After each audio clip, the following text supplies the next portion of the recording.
Okay, here we have part two. So, part two, well, what you didn't see was I removed this metal piece off of the brake pad. Okay, make sure you don't cut your finger when you're trying to slide the tip of the pliers in between here. Sometimes it's good to try to get on this first, and then once that lifts up, then you get underneath here or here, wherever it's flat, to get it off.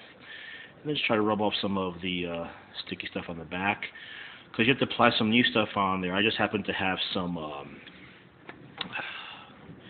PV cement that I bought from Lowe's, something that will stick hard to it.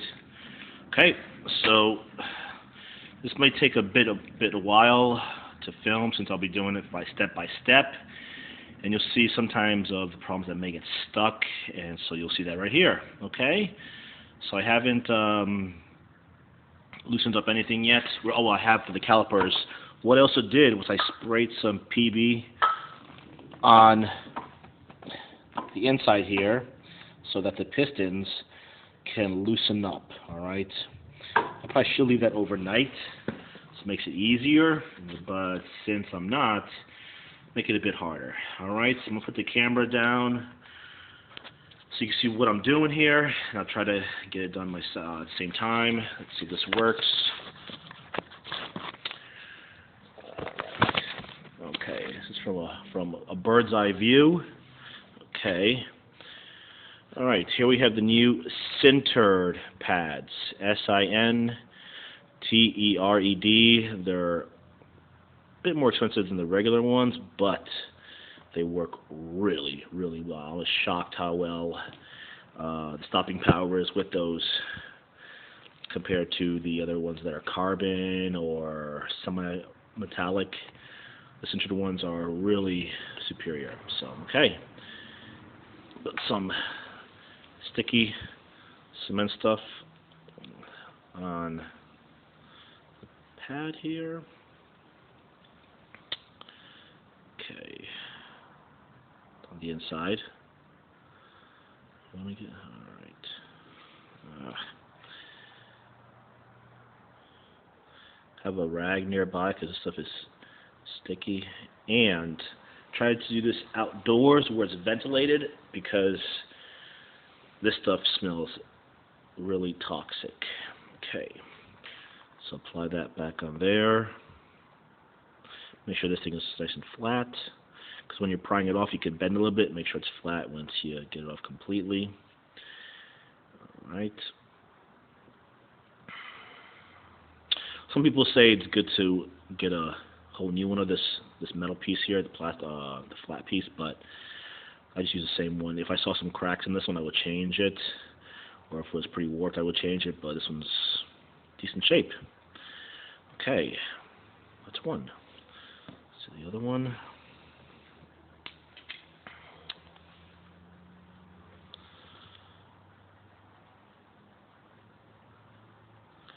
Again, this goes on the inside of that piece that you pried off.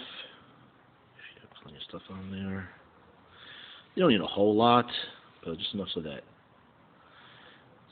you don't want stuff, when you squeeze it on there, it's coming out of the sides. Okay. Alright. Second one here, we're going to pry it on there.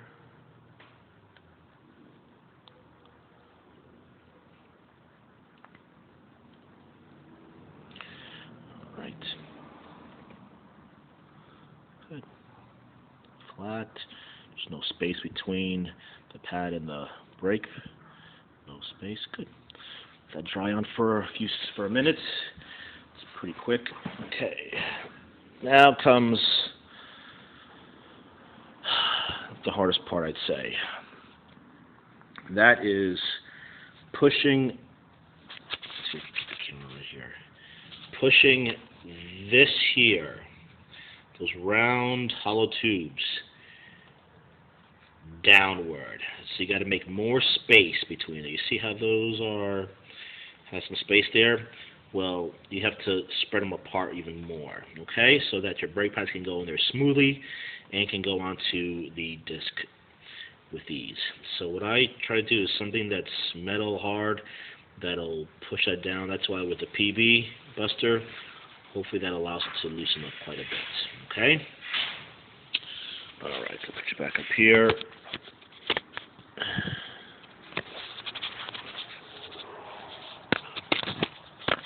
See what I'm doing from there? Great. If not, I'll just talk you through it. So I'm going to spray some more PB Buster on there.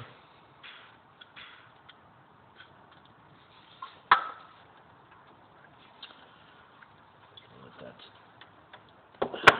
right there.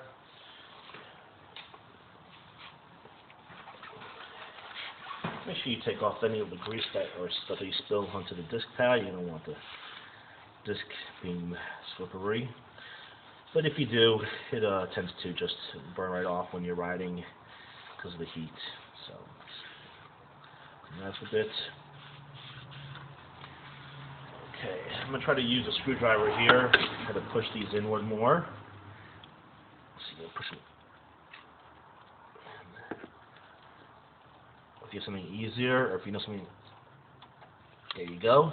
That went in smoothly, good. So what I did is I pushed this metal inwards. I pushed it down, put both sides and just pushed down evenly, and it went in, thank goodness. If they don't go in, then you might have a caliper issue, and they can rebuild them. You can buy stuff off the internet to help rebuild it, or just buy a whole new one. So on my other one, I had to buy a whole new one. To the other side, you push that one in too. That one pushes it also. Okay. So let me just clean up some of this PB extra stuff that's spilled all over the place because it worked. Okay.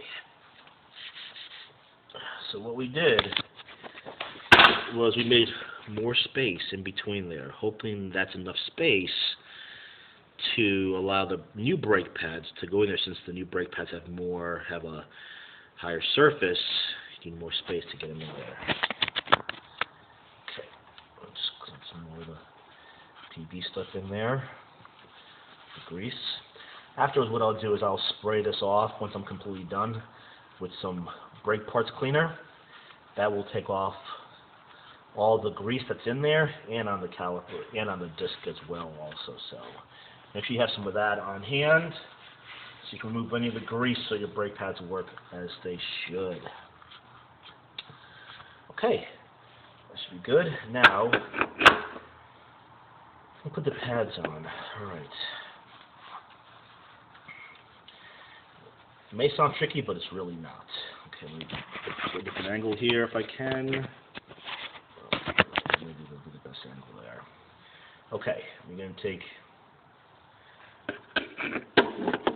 this pad here that you have this cemented on, and this pad here, come together, put your metal piece, I think it's square piece, put it in between just like that, okay?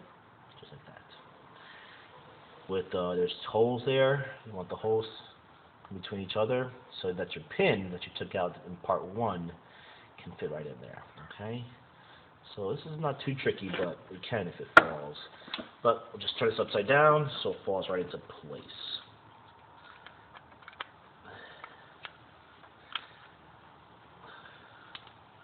What I may do instead, I might just put the brake pads in first and just take the metal piece out, the one that's in the middle. That's going to be easier. I took the metal piece out, was in the middle, the square piece. Come on. There we go. Okay, they're both in. But as you can see, they had to be separated. That's why we had to push these pistons upward, inward to make more space. Okay, now I'm going to put the metal piece here, there. Okay, and I'm going to take my pin and put the pin through. So it goes through